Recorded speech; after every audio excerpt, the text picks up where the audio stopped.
Little Fairy Project 2, step number 2, coloring with watercolor pencils. For this step, we are going to need your assorted variety of watercolor pencils. And we're going to take the horse that we drew in step 1 of project 2, and we are going to start shading in our horse. I'm going to make my horse brown, and I'm going to use the effects of light like we learned in project number 1. And all the parts of the horse that are beneath the sun is over top. All the parts underneath the horse, I'm going to shade a darker color brown. Remember, horses have rippling muscles that sort of flow in the sun, and that's the effect that I'm trying to get here.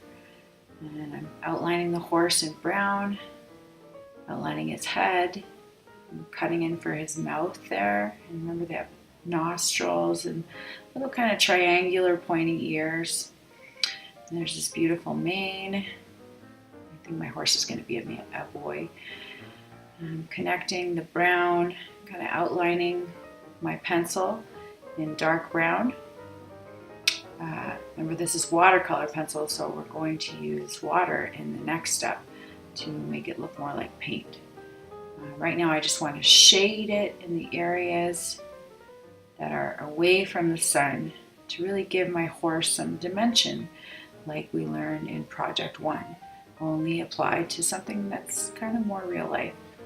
I'm going to dry the horse's eye now, and then the other ear.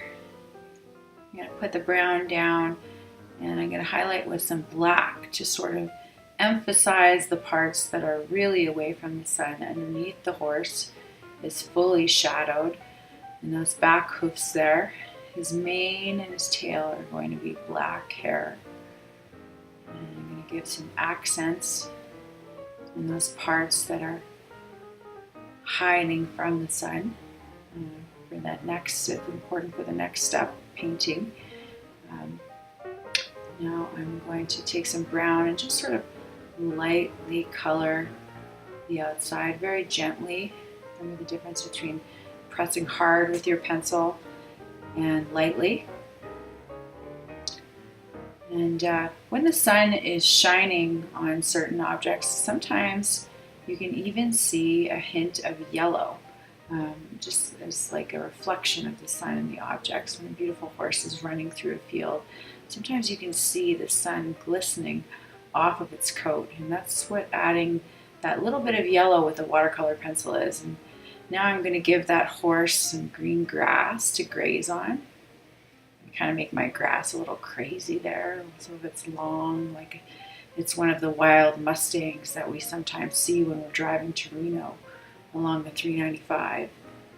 Make multicolored grass, add a little bit of darker color in there, and I'm just going to shade a tiny bit of blue for the blue sky. And now I am colored and I'm ready for some water and to go to step number 3.